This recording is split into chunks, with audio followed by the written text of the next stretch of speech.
such a treat to be here again. I am so honored and delighted you were willing to have me come back. Eager. Oh, eager, he says. Can you go back again? Oh, such sweethearts. Thank you so very much. I'm going to start with a little history here. It's about 350 years ago, the Roman Church had a tendency to look at someone who was exploring the nature of the physical world and say, you don't get to do that, and burn them at the stake.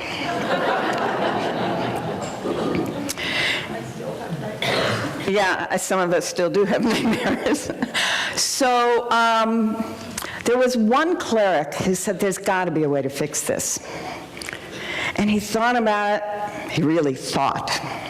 In fact, most of us know him as the guy who said, I think, therefore I am. Cogito, ergo sum.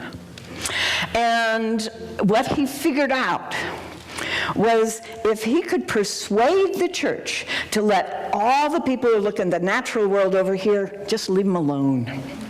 And let all the people who are thinking about mind and spirit and consciousness be part of the church, maybe he could make things work. It became known as the Cartesian split. You get to look at matter, or you get to look at spirit. You get to use your rational, intelligent, linear mind, your analytical mind, or you get to relax in the truth and the wholeness. But you don't get to do both. Well, guess where I am? Firmly planted in both fields. And that has been what has been going on through the 20th century.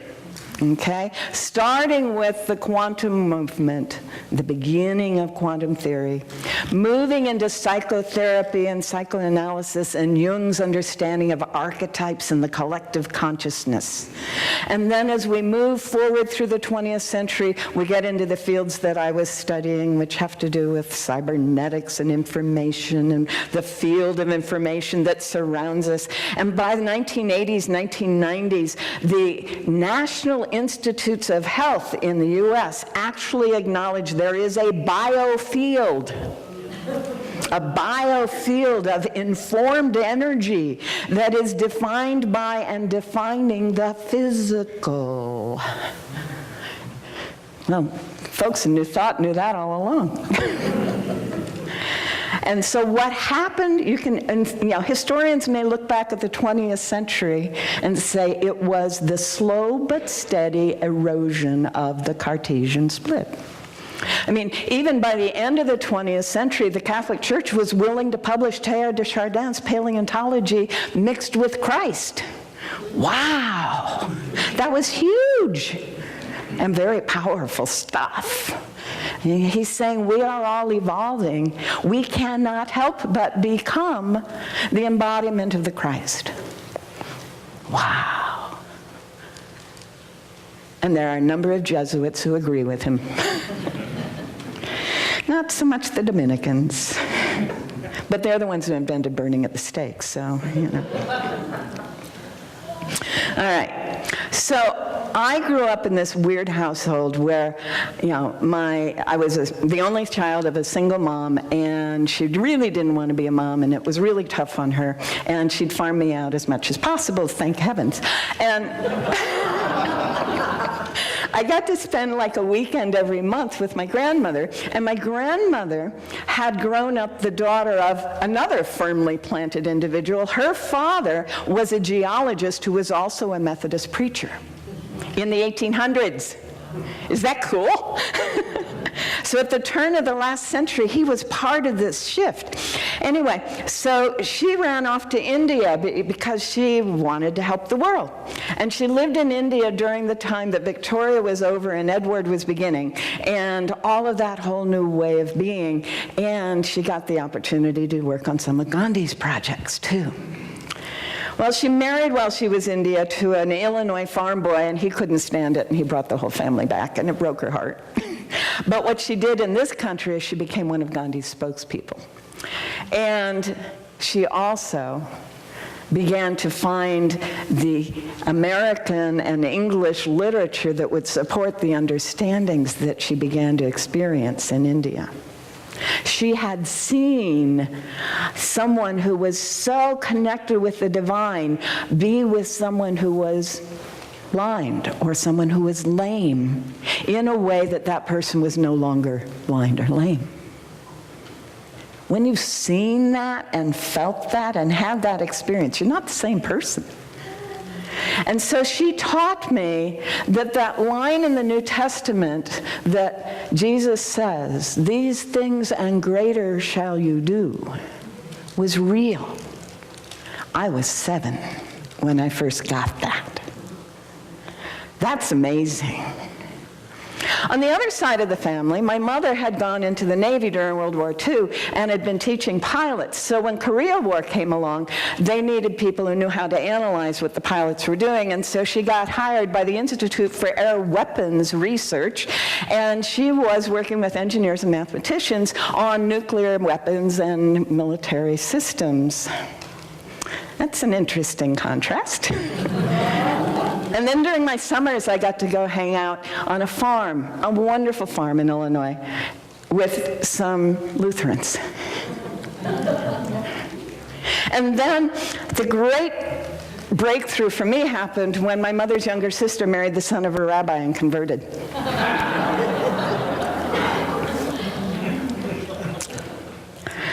Lots of marvelous opportunities to realize that there are many paths up that mountain and to see in the lives of these individuals that they all get to the same place. It was a marvelous way to grow up. Didn't always enjoy it, but it was a really good way to it. So as we come into what's going on in the world today, one of the things that happened as I was growing up, and as many of the people in this room were growing up, there was this thing called the feminist movement, right? And one of the things that became very obvious is that a number of women professionals were not getting paid at the same rate as men. And, a lot of things like that. And it was uncomfortable. When my husband was unable to support the family, I went back to school. In fact, we both went back initially on the GI Bill. That was the only thing I knew how to do, and he didn't know what he was going to do once he got out of the military. So we go back to school. And then we ended up, picking up a degree here, and then I picked up another degree, and then another degree, and that's what I knew how to do. And people were sometimes willing to pay me to do that, so that was cool. And so that's how I supported the family. And because of the background that my mother was working in, and because of the nature of the world I was in, all of those degrees were in science-related fields, okay? So I learned ecology, and I learned various forms of environmental studies. I have a master's degree in cybernetics, and I'll explain that to anyone who wants to know after the service, and we keep going with this. So what I was learning were all these scientific theories about how the world works. And what I saw during the 20th century, the late part, after World War II, was that there was a body of thought and theory that explained things in totally different terms from the physics and chemistry and biology that we have all been taught. Systems theory says everything is one whole. One big, great whole. And that anything within that whole is a subsystem of that whole. And that a system, if you carve out a little piece of the whole, you take a group of elements that are functioning together to accomplish something, and that's a system. Any group of elements functioning together to accomplish something. That's pretty cool. And so I was looking at that, and part of what came up through that, there was a biochemist in the 70s named Ilya Prigogine. He got a Nobel Prize for recognizing that those systems are maintained by a constant flow of matter, energy, and information. And if there's anything in that system that is blocking that flow, or if that flow suddenly comes in a great quantity or dwindles down to a little bit, the system tends to fall apart. The technical term is dissipative structures. So that was phenomenal for me, because it helped me understand that who I am is just like a whirlpool in the bottom of the bathtub. This energy is flowing through and sustaining this, and it has to keep on flowing to sustain this, right?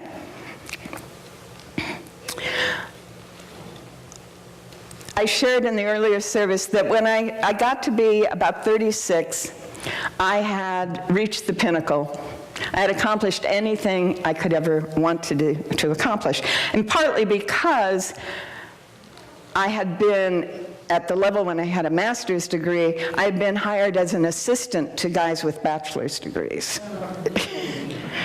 And that wasn't working real well for me. Yeah, they were nice guys, and I liked working with them, but really? So I went on to get more degrees. And that way maybe I could be hired as a colleague instead of an assistant, and it never really worked. But anyway, what did happen is that the program where I got that master's in cybernetics called me back and said, please, would you come run the program? I went, ooh, this is cool. I'll go back and do that. That's wonderful. The only problem was I was living in Portland, and they were in San Jose. And I had two wonderful kids and a consulting business in Portland. And I had been teaching part-time, but the consulting business was what was supporting the family. And I couldn't just walk away from these, some of them were pretty significant projects. And so I tried doing both at the same time. Running a program in San Jose and finishing a project in Portland. You know about buying coffee, you can do 10, mark off 10 cups of coffee and you get a free one. Try airlines, 10 flights, you get a free one. Jim knows that story. I was commuting between San Jose and Portland. And my kids were living in Palo Alto. And it was rough. And the body gave out, just totally gave out. Between the stresses of trying to do all of that, the pressures that were going on in the academic environment directing this program, and the strain that had begun to emerge in my marriage that started when my husband decided that we weren't going to church anymore. No one in the family was going to have that life anymore. It never occurred to him that the rest of us depended on it. He just was done. And that's cool for him. It didn't work for us. Certainly didn't work for me. So suddenly I was in this incredibly stressful life with no spiritual support. And as I say, the body gave out. I ended up on my back for about 6 months. Lots of pain, lots of nasty symptoms, bad prognosis, all that sort of thing. The reason it was only 6 months was because I had some wonderful coaching from the inside. So what happened was I began to spend more and more time in Portland, less and less time in San Jose. I went on leave, and I spent more time there. And I thought, if I could just finish up in Portland, and then I'll just be in San Jose, and then I'll take the pressure off, and everything will be fine. Except the more I took the pressure off, the worse the body got. No one here's ever had that problem, right? It's funny how that works. We keep going, we keep going, we keep going. The moment we stop, everything tumbles together, right? So, but I have these things. I had what my grandmother had taught me very early on. These things and greater shall you do. Healing is possible in that connection with the Christ. And then over here, I had all this wonderful systems thinking and the understanding of how the body is a self-maintaining system and this flow is, and all of that. So I knew there was a way through this, even though the medical doctors weren't able to find one. There had to be. And my daughters were young enough that I was not ready to leave the planet. 5 years later, maybe, but not then. And so I took some time and curled up in bed in pain right? That's 6 months on my back. Oh my goodness. I'm sure some of you have had this experience where there is just nothing there but the pain. And you're in that deep, dark place where all there is how much it hurts. And there isn't anything you can do about it. And I would sometimes just lie there crying, help me. Help me. There's got to be a way. I know there's a way. Help me.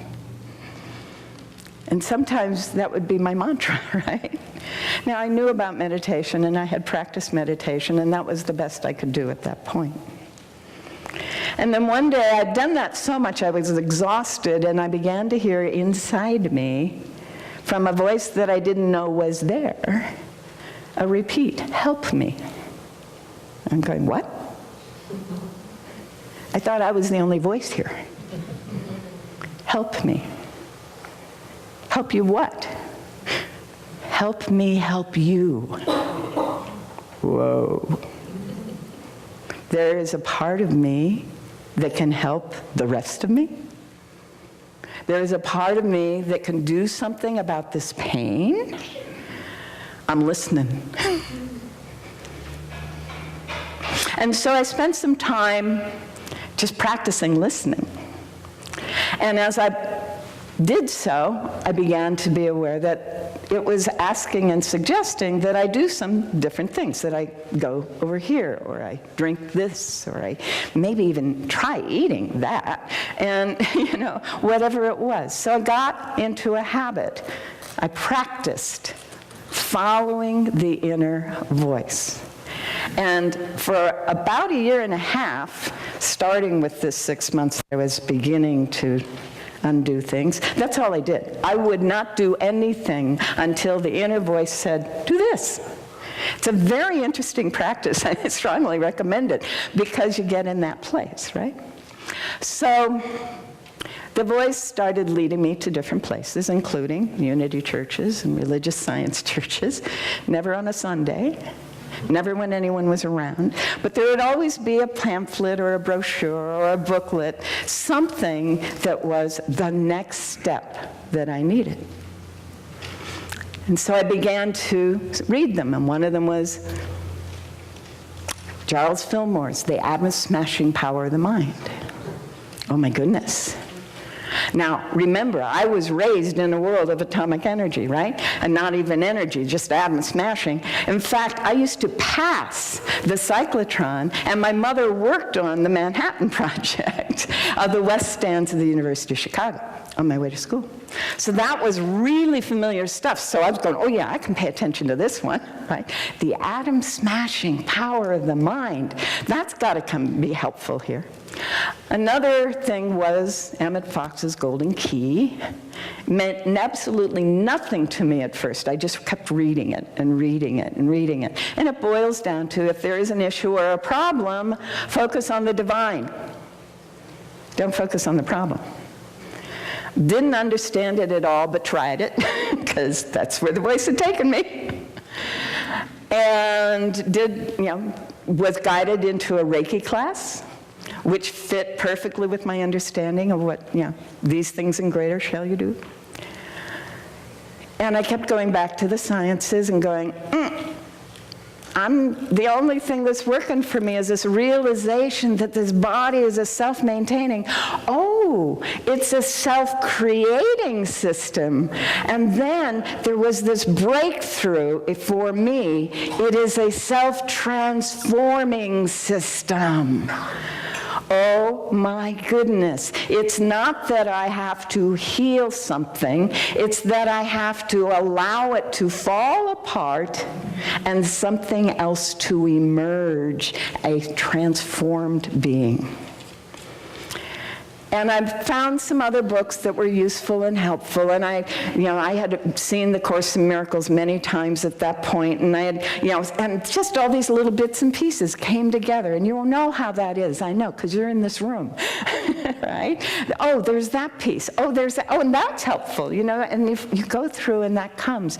And you have these experiences that pull you deeper and deeper into that awareness of, oh my goodness, it really is a flow, and I can be part of it. And if I allow that flow and do not block it, I feel good. That's cool. Well, where are these blocks coming from?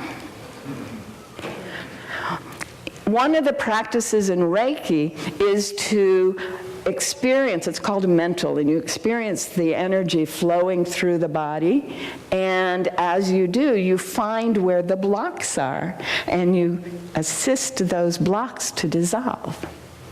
So I started doing that for myself, because you're supposed to do Reiki on yourself, and I started doing that, and I'd find these blocks, and I saw them as little black cubes. And I'd find them in all sorts of places, and a lot of the symptoms that I had, funny thing, were related to those little black cubes. And I discovered that every one of those black cubes was related to a thought, an idea, a feeling, or a leftover bit of anger, bitterness, and fear. Every single one of them. About that time, Catherine Marshall's book, Something More, came my way, in which she describes how she, in her late 30s, had been put to bed with what the doctors were calling tuberculosis, TB. And she spent 2 years in bed while they figured out nothing worked. And then she was, this is the woman who wrote A Man Called Peter and the novels Christy and Julie, and she was active in her church and was a Bible-based Christian, and one day someone read the verse, "Forgive aught against any," A-U-G-H-T. Forgive aught against any. And she realized that she had a lot of unforgivenesses in her life. Most of us do. We're kind of trained to, actually. And so she started writing letters. And if they were alive, she'd sent the letter. And if they were dead, she burnt the letters so that the spirit world would have access to it. And in those letters, she said, I am realizing that I am holding on to blank, whatever it was, right? And I am letting it go. And I'd like your cooperation in helping me let it go. That was very cool. And about that time, I really started studying the Course in Miracles in a new way. And in the Course in Miracles, there is a lot of that too. Forgiveness is the path. Releasing is the path. And about that time, I began to understand that the processes of psychotherapy were not complete. They were not complete. They all would do one piece of it. So over here was the piece where you would do the analysis and figure out what the issue was.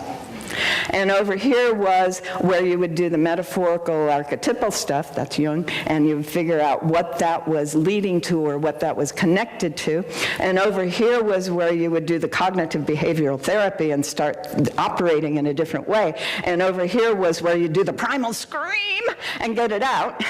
And over here, and what I realized as the 12 steps plus that. So I put them all together. And I went, okay, I know all of these work, but I know none of them are sufficient. And I studied them thoroughly, and I had, a degree in psychology of consciousness, so I was familiar with them, and I studied them thoroughly, and I worked with them, and I developed a process that worked for me, and it's now on my website and a lot of other places, Ruth's Method for Releasing the Past. And what I found was that if I allowed myself to acknowledge the issue, just first of all be aware of it, and then acknowledge it, and then accept it. Oh, yeah, this is real in my life. This is affecting me. This is affecting the people around me. I accept that, okay? And then, oh my goodness, there's kind of a blessing here. but I really don't feel good about the rest of it. And I start to feel the feelings, the old feelings and the new feelings. And I began to realize if I can get these feelings out of the body, so I started doing the equivalent of primal scream therapy, right? I would dance, I would run, I would beat on things. Everyone get that one, the old anger management stuff, right? Beat on things, right? And the hard rock and everything else. And then I'd go take a shower and I'd wash it all off. And then I'd have all this garbage in the room. What am I going to do with this? All right. Well, I guess we'll have to clear it all up. And one of the things I learned in Reiki was that energy accumulates in the room, right? And that you can clear out the energy. So I started clearing out the energy that had accumulated in the space. And I rolled it all up in a great big plastic bag. Did I tell you my mother read science fiction? Anyway, I grew up on science fiction. So rolling this big plastic bag up the ramp into the rocket ship. Get rid of all this stuff into the rocket ship. Close the door. 9, 8, 7, and go and watch the fire, the steam come out and the fire come out, and then we get liftoff, and then fire it into the sun, where it gets transformed into healing light.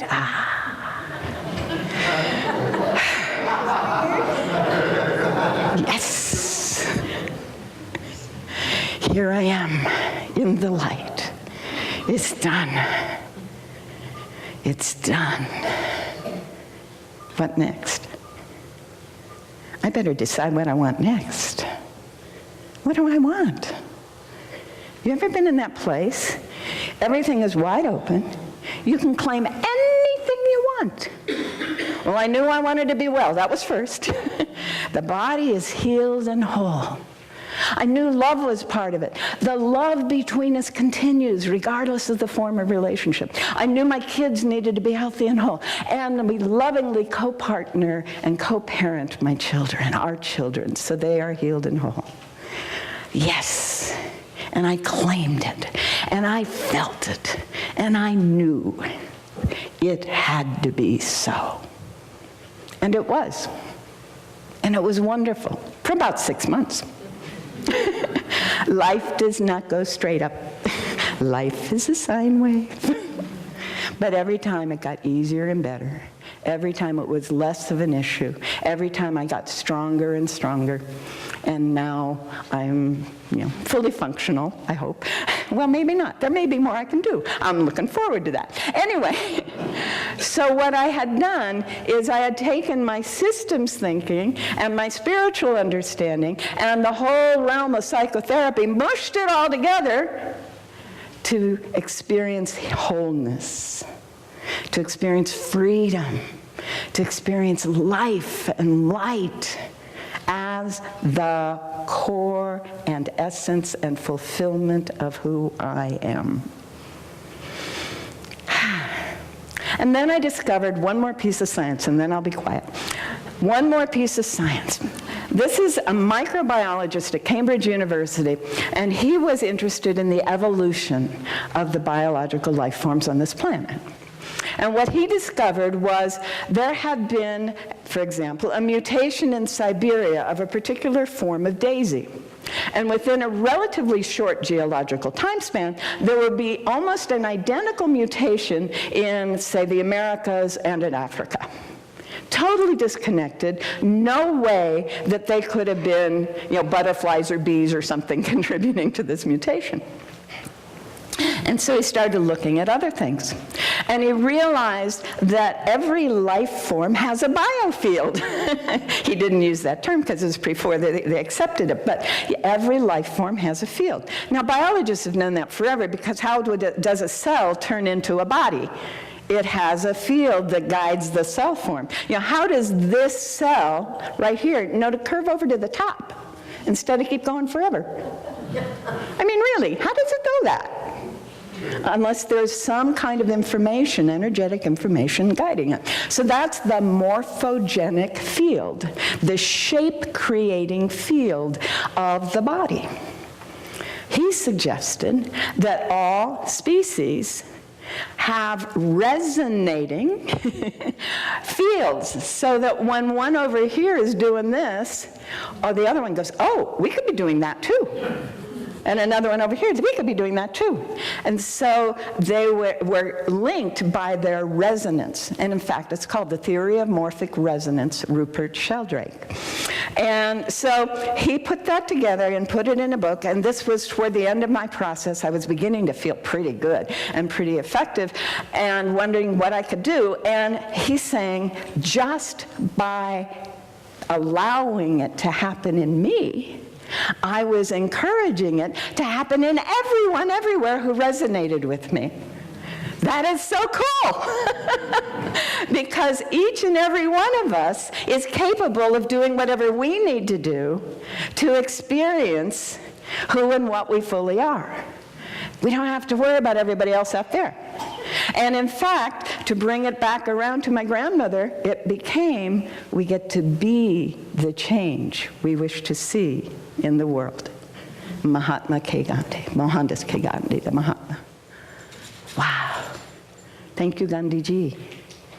Whenever we are it, whenever we are that which we wish we could be, or the world could be, everybody in the world who resonates that at any level is facilitated and encouraged and made more possible in doing that. So I went on from doing my process to trying to share this out in the world through my consulting practice. And what I learned is consultants are very handy for the moment, but whatever their work they've done is gone very quickly. So I started having a little bit of a downturn, and I realized, oh, I haven't been following the voice lately. None of us has ever done that. And one day the voice said, I want you to go to such and such a space, a church. And I'm going, you've always told me no. This is after, 10 years after my process almost, 6 years after I started the process. You've always said no, I can't go to that place. Today you're going to that place. Okay, I'll go there. And I went there. I'd begun to realize I needed to be doing work in the ministry. And in Portland at that time, there was an evangelical seminary and a Catholic seminary. I wasn't going to go either one of those places. So, don't know what this is about, but guidance is saying, go to the church. Okay, so I go to the church, and today it's in a tent. They're remodeling the building, so it's outside in the tent. And finally, I get there, and a woman comes out to speak. She's not the minister. She is someone, someone like Jim, comes out to speak, and she is the woman, oh my goodness, that was the woman in my dream this morning saying, welcome to the body of Christ. And she ran their ministry training program. And so I became a New Thought minister, and in the process began to write some of the books that Jane talked about. And one of them is my merging of science and New Thought in the book, The Science of Mental Healing, which lays out the history of our movement and the science that explains it. And I hope, if you find what I'm saying useful, I'll be glad to share more of that later. Thank you all so much.